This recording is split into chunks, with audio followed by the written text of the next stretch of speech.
As one of the first in the world to receive a degree in forensic anthropology, my next guest knows a thing or two about bones. Here to chat about her 22nd Temperance Brennan crime thriller, The Bone Hacker, is New York Times bestselling author, Dr. Kathy Reichs. Hi, Kathy. How are you? I'm good. Oh my gosh. Well, first off, huge congratulations on this new book. It is absolutely amazing. Even when I first started reading it, I was like, oh my gosh, this is 1000% my cup of tea. Good. I love a thriller, and you are so amazing at writing them. This whole Temperance Brennan is so wonderful. Thank you. So how did you decide that you wanted a career in forensic anthropology? Because it wasn't really a thing. It wasn't a thing. Yeah.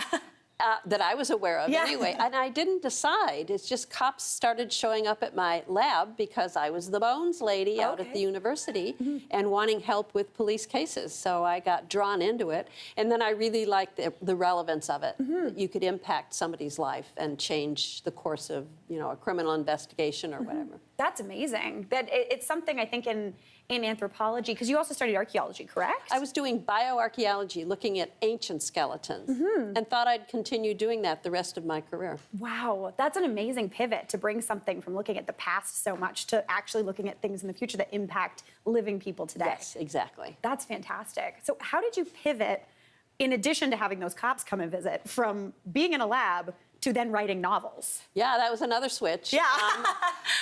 A number of things came together. I had just worked on a serial murder case. I had just made full professor, so I was free to do whatever I wanted.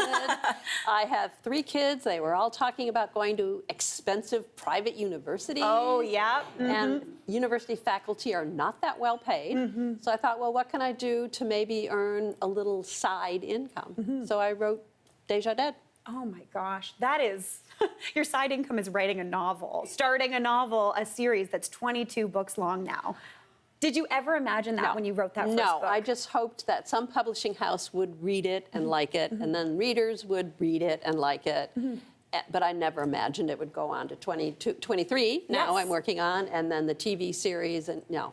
Well, that's the thing. You also then became a producer when you were approached to turn your Temperance Brennan novels into the show Bones, which my sister-in-law and I are obsessed with. We talk about it all the time. I absolutely love that show. It's so well done. Oh, thank you. But how did you do, again, that pivot and take something that is very kind of analytical, very science-based, and turn it into a really creative field? Well, I worked with really good people. Our executive producer and showrunner is a man named Hart Hansen, who's Canadian. And he and I were on the same page about we wanted a character-based show. We wanted to create characters people would care about. And we wanted to put humor into the show. I put humor in the books. Yeah. So, and that's hard. Yeah. You're dealing with violent death. How do you be funny and not be offensive? So we were on the same page, so I optioned the character. And, along the way, I learned to write TV scripts. I didn't know how to do that. And Hart said to me one day, well, you didn't know how to write a novel either. And that worked out. So I thought, okay, I'll try it. I think it's so amazing because clearly you just keep pushing yourself to try new things. Yeah. So what's your advice to someone who wants to take a little bit of pivot in their life? You've clearly taken quite a number of pivots, but what's your advice to someone who's maybe a little nervous to do that? Just do it. Yeah. Change the narrative. Take that chance. If it doesn't work out, you can probably still go back to your day job, maybe not.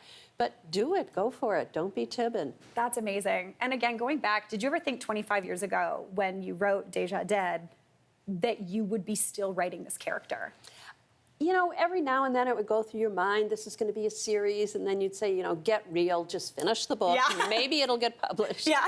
So I didn't really see this coming. No, it's honestly, it's such a feat to write something that has this type of longevity. Do you ever get writer's block?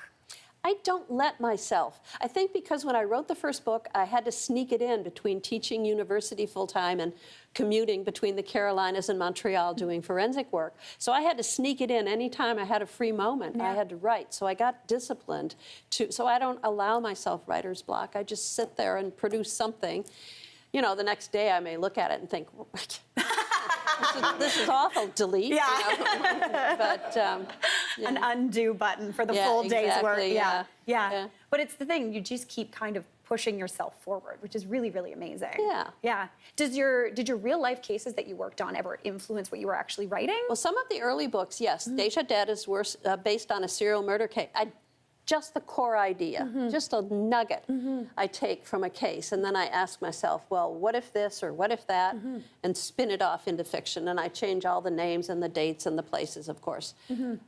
So some of them are based on actual cases. Some of them, like this one, is more of what we would call in the writer's room, ripped from the headlines. Oh. This is based on an expose I read in the New York Times about Pegasus and very powerful spywares that can be used against private citizens. Oh, wow. Oh, man, that's amazing. Well, it is such a fantastic book. Congratulations. And congratulations on working on your 23rd. Thank you. Absolutely amazing.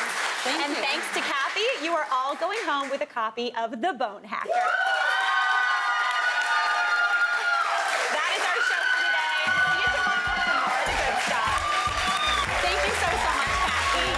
Honestly, I don't know how you do it.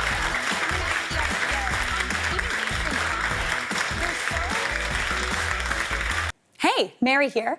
What did you think? Drop your comments below and don't forget to like and subscribe for more of the good stuff.